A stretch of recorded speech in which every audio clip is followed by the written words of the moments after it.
Hello students, कैसे आप सब लोग। Welcome back to the another video. Aakash Kamra math classes में आपका स्वागत है। स्टूडेंट्स, आज हम हमारी क्लास 11th का chapter second relation and function start करने जा रहे हैं, जिसमें पहले करेंगे हम बेसिक्स और फिर उसके करेंगे क्वेश्चंस।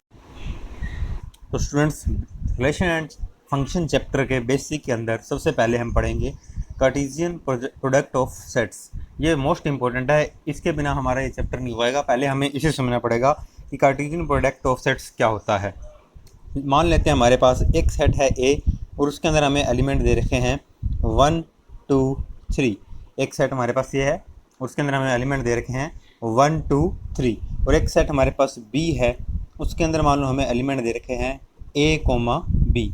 तो अब हमें क्या करना है, ए कार्टेशियन प्रोडक्ट बी करना है। तो हम इसे ऐसे पढ़ेंगे ए क्रॉस बी, ए इंटू बी या ए डॉट बी, ऐसा कुछ नहीं पढ़ेंगे। हम इसे पढ़ेंगे A Cartesian product B. Set A का कार्टेशियन प्रोडक्ट हो रहा है सेट बी के साथ। तो वो हमारा कैसे लिखते हैं स्टूडेंट्स, हम सबसे पहले स्टूडेंट्स में क्या करना था, इस वन का हम वन के साथ लिखेंगे ए को। वन के साथ किसको लिखा, ए को, कि 1 कोमा ए। फिर इस वन के साथ किसको लिखा, बी को।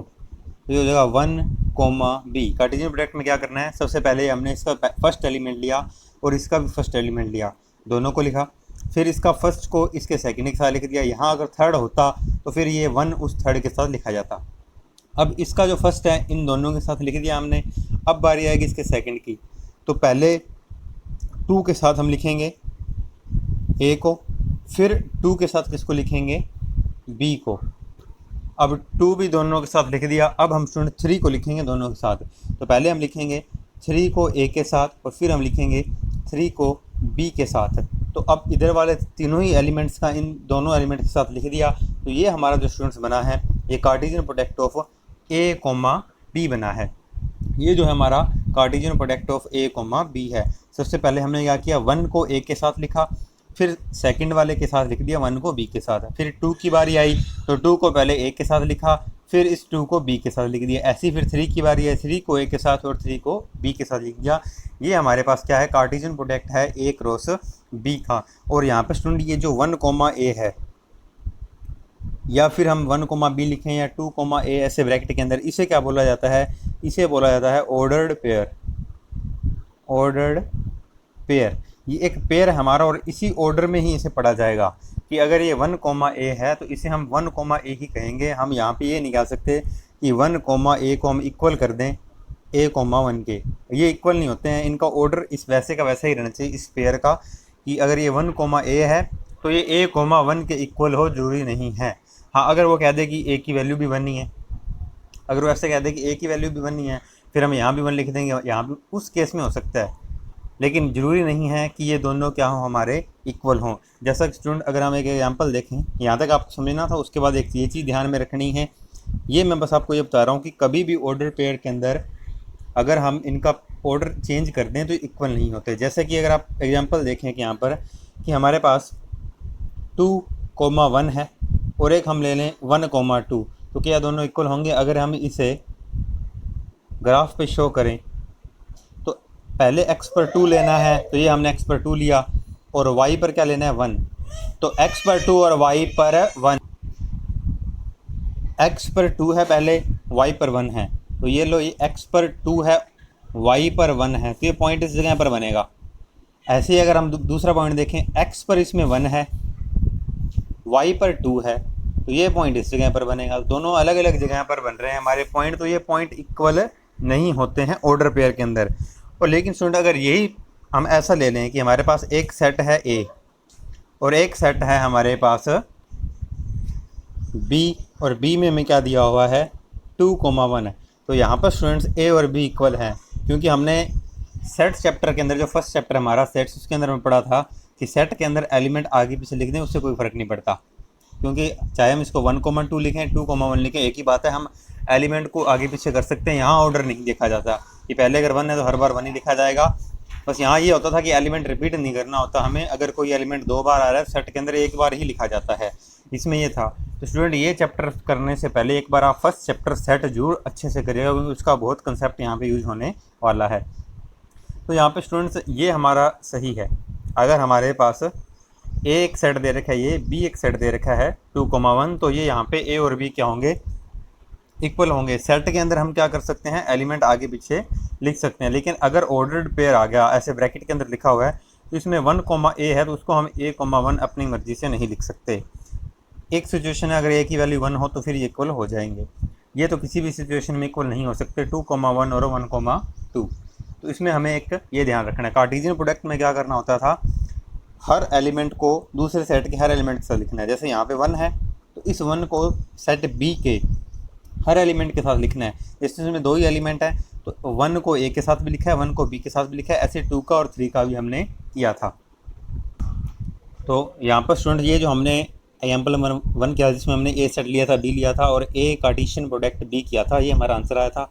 इसे ना एक बार मैं एग्जाम्पल नंबर 1 लिख रहा हूँ, ये आपकी बुक का एग्जाम्पल नंबर 1 नहीं, वैसे ही मैंने इसको एग्जाम्पल नंबर 1 दिया है।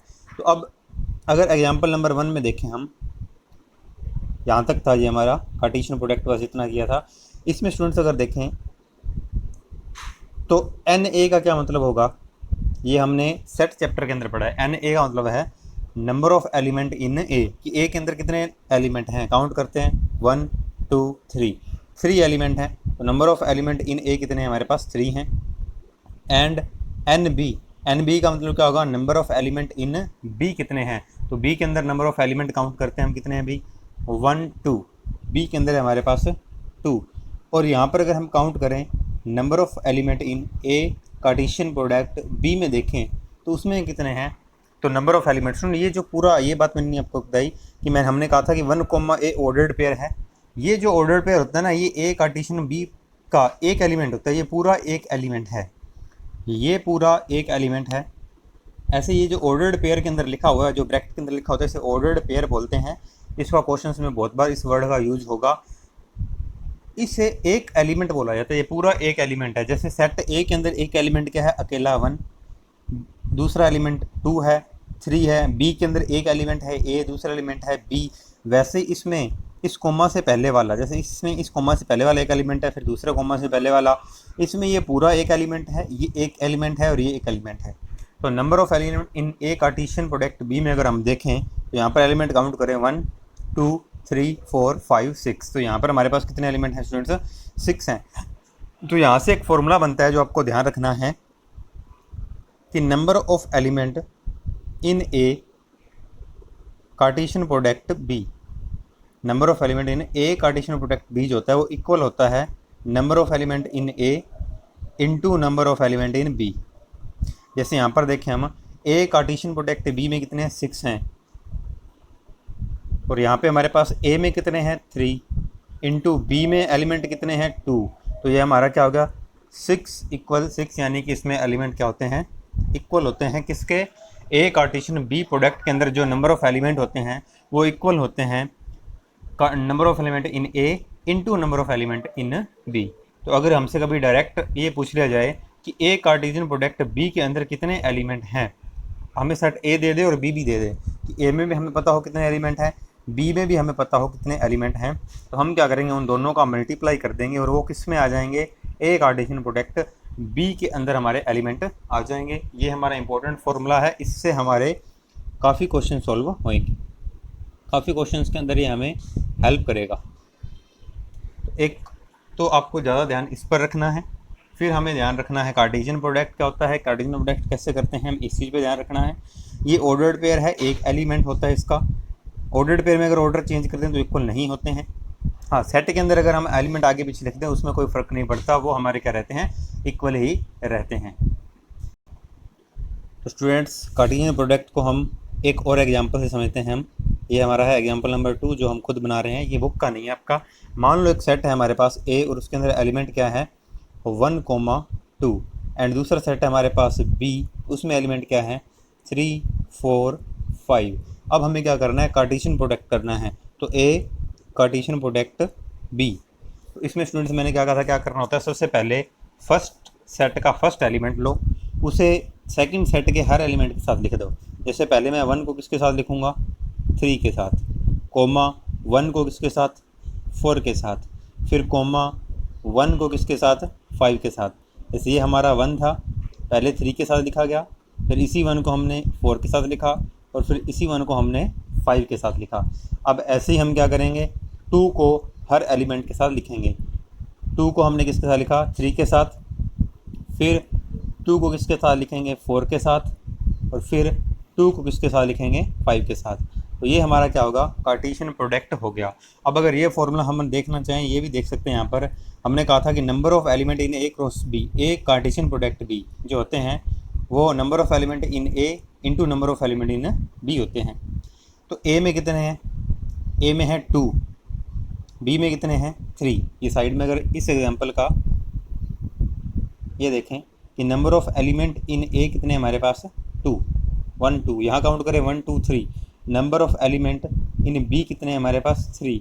तो number of element in A Cartesian product B में हमारे पास होने चाहिए N A into N B, और यहाँ पे हमारे पास 2 इंटू 3 इक्वल्स टू 6 आने चाहिए। तो हम देखते हैं हमारे पास ए कार्टेशियन बी के अंदर नंबर ऑफ़ एलिमेंट एन आगे लग जाए, इसका मतलब होता है क्या होता है, नंबर ऑफ़ एलिमेंट कितने होने चाहिए, 6 होने चाहिए। काउंट करें 1 2 3 4 5 6, तो कितने आए, 6 आए। मतलब ये फॉर्मूला हर क्वेश्चन के लिए ही हमारा यूज होगा।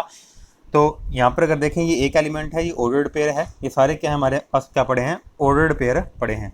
एक स्टूडेंट हमने चैप्टर फर्स्ट के अंदर सेट के अंदर पढ़ा था कि अगर हमें एक सेट ए दिया हुआ है, इसके कितने सबसेट हो सकते हैं, टोटल नंबर ऑफ सबसेट्स कितने हो सकते हैं। तो हम यहाँ पे लिखेंगे टोटल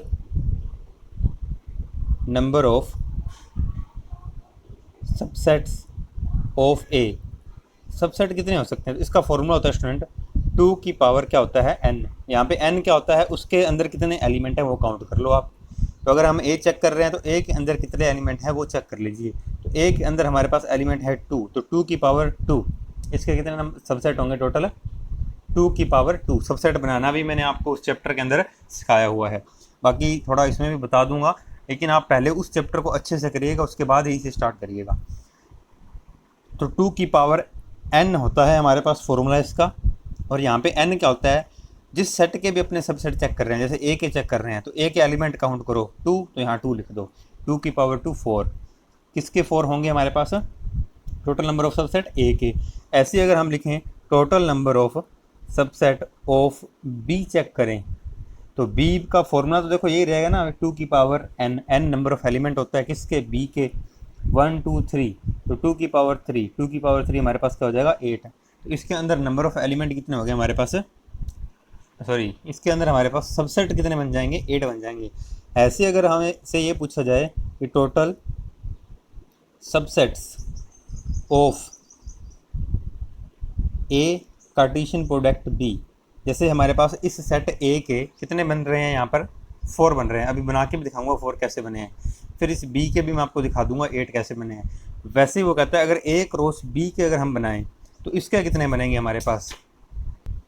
तो स्टूडेंट इसका फॉर्मूला होता है 2 की पावर ए कार्टेशियन प्रोडक्ट बी के अंदर 2 की पावर ए में नंबर ऑफ़ एलिमेंट कितने हैं 2, इंटू बी में नंबर ऑफ़ एलिमेंट कितने हैं 3,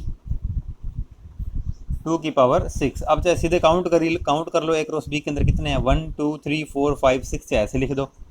लेकिन अगर कोई क्वेश्चन बड़ा हो जाता है जिसमें सिर्फ ए और बी दे रखे, हमें ए कार्टेशियन प्रोडक्ट बी दे ही नहीं रखा, तो आप क्या करो, ए वाले काउंट कर लो 2, बी वाले काउंट कर लो 3, बस यहाँ लिख दो।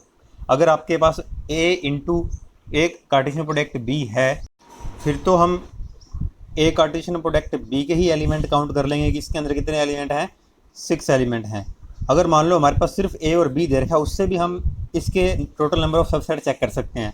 फिर क्या करना है हमें कि ए के अंदर कितने हैं 2, तो हमने क्या लिख दिया यहाँ पे 2, बी के अंदर कितने हैं 3, इंटू में क्या कर दो 3, तो हमें ए कार्टेशियन प्रोडक्ट बी निकालने की जरूरत ही नहीं है। अगर सिर्फ हमसे क्या पूछा जाए, सबसेट पूछा चला जाए। तो इसी को मैं फॉर्मूले में बता देता हूँ थोड़ा, कि अगर हमारे पास यहाँ पर नंबर ऑफ़ एलिमेंट हम काउंट करें कितने हों p, और हम नंबर ऑफ़ एलिमेंट काउंट करें b के अंदर, वो क्या है q, तो हमारे पास टोटल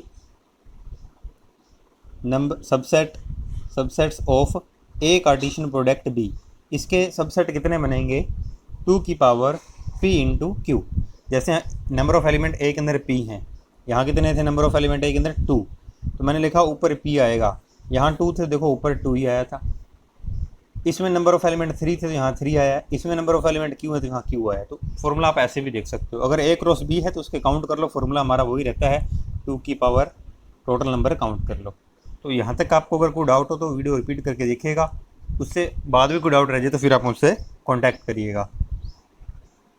तो स्टूडेंट एक हमारे पास मोस्ट इंपॉर्टेंट ये फॉर्मूला है कि अगर नंबर ऑफ एलिमेंट ए पता हो, नंबर ऑफ एलिमेंट बी पता हो, तो ए क्रॉस बी के टोटल पॉसिबल सबसेट हम बता सकते हैं, क्या होंगे 2 की पावर p इंटू क्यू। यहाँ पर p है number of element in A, q है number of element in b, हमारे पास ये है। अब स्टूडेंट सबसेट्स की बात कर लेते हैं। जैसे हमने यहाँ पे देखा कि a के अंदर 2 एलिमेंट थे, तो सबसेट्स क्या होते हैं 2 की पावर 2 4। तो 4 बनेंगे कैसे, अगर हमारे पास a 1, 2 है तो इसके 4 सबसेट कैसे बनेंगे।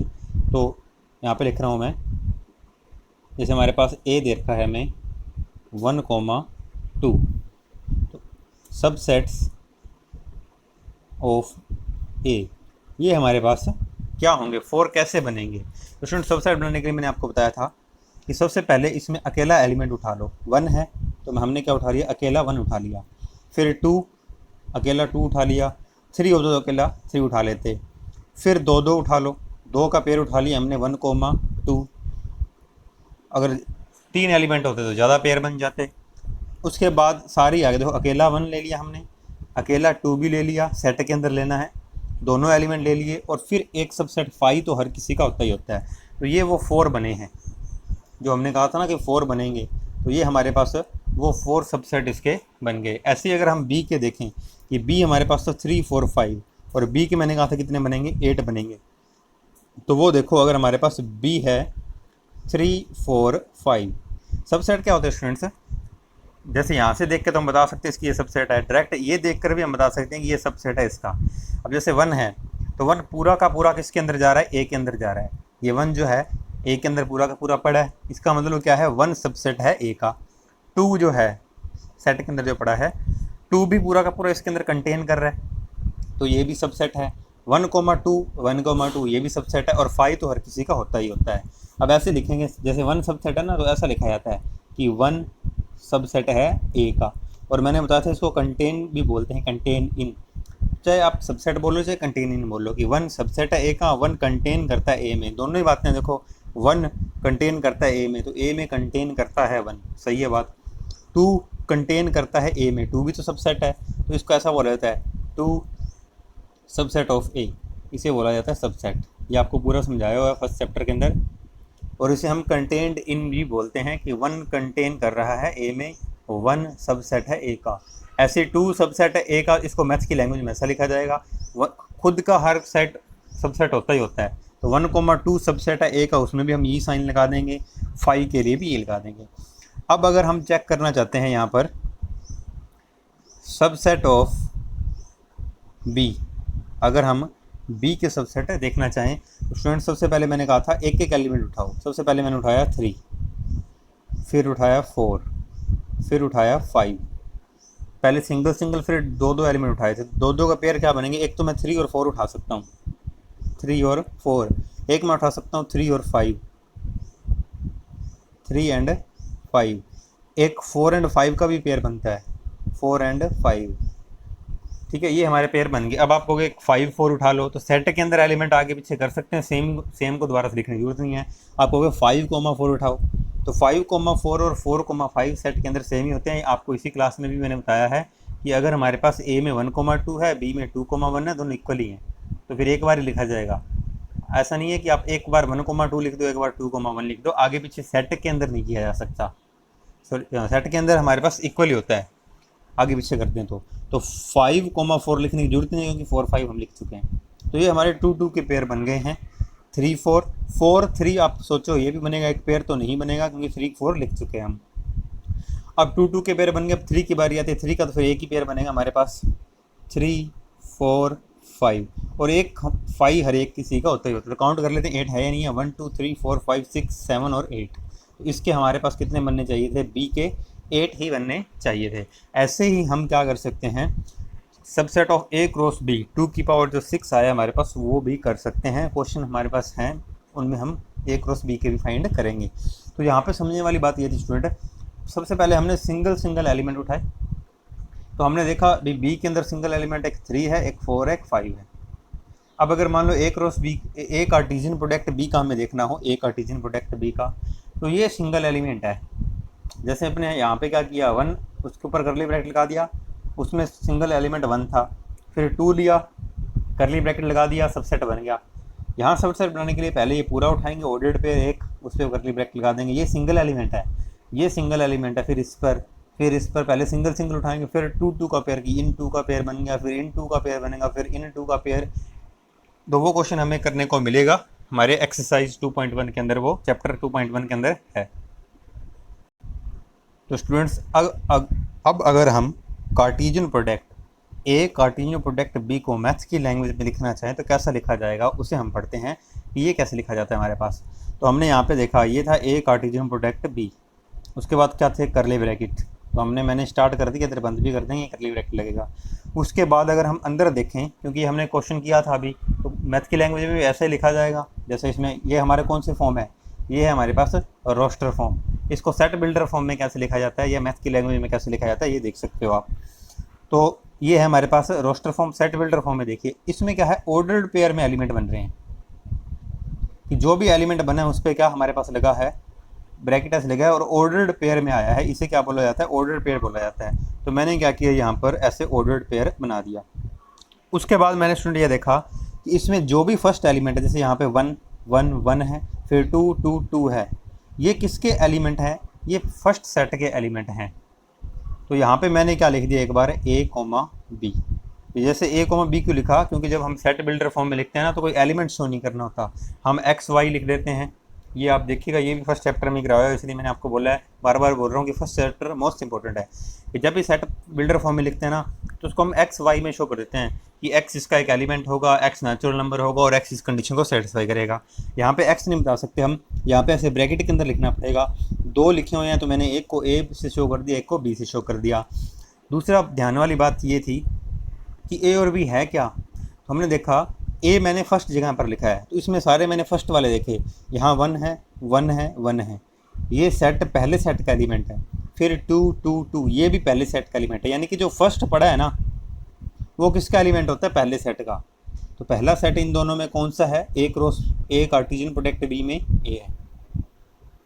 और फिर सेकंड वाला देखा मैंने 3 4 5 3 4 5, और ये 3 4 5 जो किसके अंदर पड़े हैं, बी के अंदर पड़े हैं। इसका मतलब जो बाद में लिखा जाता है वो किसका होता है, दूसरे सेट बी का। तो इसे पढ़ा कैसे जाता है, मैंने आपको बताया था स्टूडेंट्स, सेट बिल्डर फॉर्म में जो सबसे पहले लिखा होता है ना, ये तो क्या होता है एलिमेंट, यानी कि एलिमेंट की जो शक्ल होगी वो ऐसी होगी। तो हम अगर ए क्रॉस बी को देखें, जितने भी एलिमेंट हैं देखो ऐसे ब्रैकेट में पड़े हैं, ये बीच में कोमा लगाया, तो हमने यहाँ भी हर बार बीच में कोमा लगा हुआ है हर सेट के। फिर हमने कहा जो पहले नंबर पे है वो ए का ही होगा, तो हमने ऊपर चेक किया कि पहला जो है 1 1 1 या 2 2 2 वो ए का ही है, दूसरे वाला जो है वो बी का ही होगा। इसको ये पढ़ने का तरीका है। तो हमने जो सेकंड वाला लिखा ये 3 4 5 3 4 5, ये किसके अंदर पड़े, बी के अंदर ही पड़े हैं। तो इसे बोला जाता है सेट बिल्डर फॉर्म के अंदर कार्टेशियन प्रोडक्ट को। तो एक स्टूडेंट आप अब आगे ये भी ध्यान हमेशा रखना कि कभी भी हमें कार्टेशियन प्रोडक्ट दे रखा हो, उससे वो कहे ए और बी बनाओ, ये भी कर सकते हैं। देखो ए और बी दे रखा है, उससे कार्टेशियन प्रोडक्ट बनाया तो आपको सिखा दिया मैंने कैसे करते हैं। इस 1 को पहले 3 के साथ लिखो, फिर 4 के साथ, फिर 5 के साथ, कार्टेशियन प्रोडक्ट जब हमने लिखना है। फिर 2 उठा लो, 2 को 3 के साथ, 2 को 4 के साथ, 2 के 5 के साथ लिख दिया। अब किसी क्वेश्चन में हो सकता है ए कार्टेशियन प्रोडक्ट बी दे दे और कहे ए बनाओ, तो वो कैसे बनाना है, हमेशा आपने ध्यान रखना है जो फर्स्ट एलिमेंट होगा, मान लो हमें ए कार्टेशियन प्रोडक्ट बी दे दिया, वो कहे ए बनाओ और बी बनाओ, तो पहले मैंने लिखा ए बनाते हैं। कैसे बनेगा, जो फर्स्ट एलिमेंट होते हैं जो वाले, वो हमेशा हमारे किस में जाते हैं, पहले सेट में ही जाते हैं, ये आपको ध्यान रखना है। तो मैंने देखा 1 1 1, अब सेट के अंदर एलिमेंट रिपीट तो करना नहीं होता, तो 3 बार 1 है तो यहाँ तो मैं एक बार लिखूँगा, क्योंकि यहाँ पे हमने करली ब्रैकेट लगा दिया। करली ब्रैकेट का मतलब होता है सेट, और सेट में एलिमेंट को एक बार ही लिखा जाता है, ये आपको पता है। उसके बाद फिर हमने देखा फर्स्ट जगह पर क्या पड़ा है, 2 2 2, तो 3 बार आया तो हम तो एक बार ही लिखेंगे, ये लिख दिया 2 2 2। तो जो पहले वाला एलिमेंट होता है ना वो हमेशा किसका होता है, सेट ए का। तो ए कार्टेशियन बी से हम वापस ए भी बना सकते हैं, वापस बी भी बना सकते हैं। जो दूसरे वाले एलिमेंट होंगे वो हमेशा किसके होते हैं, बी के। तो 3 4 5 मैंने लिख दिया 3 4 5। 3 4 5 वापस से आगे रिपीट करने नहीं, एक बार ही लिखना होता है सेट के अंदर, तो हमारा बी भी बन गया। तो ए और बी भी आप वापस से बना सकते हो। जैसे कि हमारा एक और फर्स्ट एग्जांपल था, उसको वापस अगर रिवर्स देखें तो पहले वाले एलिमेंट तो किसमें बताया मैंने, ए में जाते हैं। तो 1 1 2 2 3 3, तो 1 2 3 ये पहले में जाएंगे। दूसरे वाले देखो ए बी लिख दिया मैंने, फिर से ए बी आएगा, रिपीट करना नहीं, फिर से ए बी आएगा, रिपीट करना नहीं। तो लास्ट वाले एलिमेंट सारे देखते जाओ, जो रिपीट आए उनको छोड़ दो, बस एक बार लिख दो उनको। फर्स्ट वाले एलिमेंट सारे देख लो, जैसे 1 1 है 2 बार आया लिखेंगे हम एक बार ही, क्योंकि सेट के अंदर रिपीट करना नहीं होता। फिर 2 2 है एक बार लिख दिया, 3 3 है एक बार लिख दिया। तो पहले एलिमेंट से हमारा ये वाला सेट बन जाता है, दूसरे एलिमेंट से बन जाएगा, बी बन जाएगा। फर्स्ट वाला जो होता है वो फर्स्ट वाले एलिमेंट से बनता है, सेकंड वाला जो होता है वो सेकंड वाले एलिमेंट से बनता है। स्टूडेंट्स अभी तक जो हमने बेसिक पढ़ा था एक्सरसाइज 2.1 के लिए हमारा इतना ही है। अब हम कर रहे हैं क्वेश्चन नंबर 1। क्वेश्चन इसके बहुत ही ईजी है। क्वेश्चन नंबर 1 में मैं ये दे रखा है, if x/3 + 1 coma y - 2/3 equal है 5/3 कोमा 1/3 के, तो कहता है find the value of x and y। x और y हमें क्या करना है, फाइंड करना है। तो सबसे पहले स्टूडेंट्स हम क्या करेंगे, जो हमें गिवन है वो लिख देते हैं।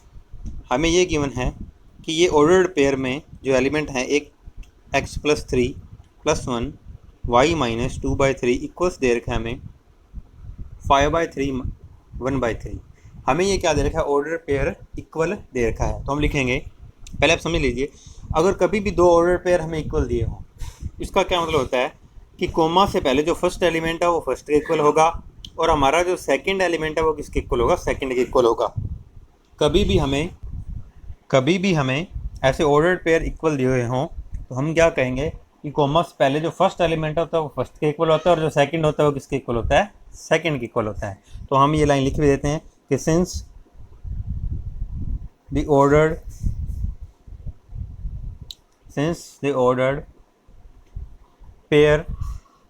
पेयर्स आर इक्वल, हमें इक्वल दे रखे हैं, ये इक्वल का साइन लगा हुआ है, इक्वल, इसलिए ये जो कोरस्पॉन्डिंग हमारे एलिमेंट्स हैं ये भी क्या होंगे, इक्वल। यानी कि कोरस्पॉन्डिंग मतलब फर्स्ट के इक्वल होगा, सेकंड के इक्वल होगा। The corresponding elements are equal, इसलिए हमारे ये जो कोरस्पॉन्डिंग एलिमेंट है ये भी इक्वल होंगे। इसका क्या मतलब है स्टूडेंट्स, इसका हमारे पास मतलब है देयरफॉर कि जो फर्स्ट एलिमेंट है x + 3 + 1 जो है इक्वल होगा 5/3 के, और एंड सेकंड जो एलिमेंट है y - 2/3 वो इक्वल होगा 1/3 के। बस इनको अलग अलग सोल्व करेंगे और x और y की वैल्यू आ जाएगी। ये इक्वेशन को सोल्व करना है अब हमें। तो सबसे पहले हमने क्या किया, क्योंकि हमें x फाइंड करना है तो x के अलावा जो कुछ भी है उसको सभी को एक तरफ कर दो। तो देखो ये x/3 मैंने लिख दिया, इक्वल 5/3 लिख दिया, 1 जब इस तरफ 1 को लेके आऊँगा तो ये माइनस हो जाएगा। पहले मैं इसी को सोल्व कर लेता हूँ। फिर 3 हम स्टूडेंट्स यहाँ पे क्या ले लेंगे, एलसीएम ले लेंगे। तो यहाँ पे हमारे पास क्या है, ये तो सेम थे, तो 5 का हमारे पास क्या आ गया, 5 आ गया। तो यहाँ पे तो 3 से 3 कट गया था, इसलिए 5 का 5 आ गया। यहाँ नहीं कटा तो 1 से मल्टीप्लाई होगा 3 का, तो ये ऊपर बचेगा। तो ये हमारे पास बन जाएगा 2/3, x/3 इस तरफ पड़ा है हमारे पास। तो स्टूडेंट्स हमारे पास x/3 इक्वल्स टू आ गया 2/3। तो ये हमारा 3 से 3 कट जाएगा। कैसे कटेगा, क्रॉस मल्टीप्लाई करके मैं 3 को ऊपर ला सकता हूँ। जैसे यहाँ पे आप देख लीजिए, क्रॉस मल्टीप्लाई किया और 3 ऊपर आ गया, क्रॉस मल्टीप्लाई करके 3 को ऊपर ले, अब ये 3 से 3 कट गया हमारे पास, और हमारे पास x की वैल्यू आ गई 2। तो x फाइंड करना था हमें और y फाइंड करना था, तो x हमारे पास क्या आ गया, 2 आ गया। अब हम क्या फाइंड करेंगे स्टूडेंट, इसमें y की वैल्यू फाइंड करेंगे। तो एलसीएम कैसे लेते हैं, दोनों में हमने देखा 3 × 1 3 बन रहा है, 3 एलसीएम आ गया। यहाँ 3 से 3 कट गया तो 5 आ जाएगा, यहाँ नहीं कट रहा है क्योंकि 1 है। तो जो ना कटे बच जाए ना उसको ऊपर वाले से मल्टीप्लाई कर देते होते हैं। यहाँ एलसीएम देखते हैं क्या बनेगा हमारा।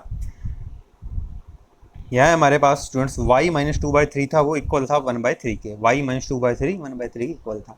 फाइंड हमें y करना है, तो y को एक तरफ रख लो, बाकी सारा एक तरफ कर दो। ये मैंने y लिखा, ये 1/3 लिखा, ये 2/3 इस तरफ आगे क्या हो जाएगा, पॉजिटिव।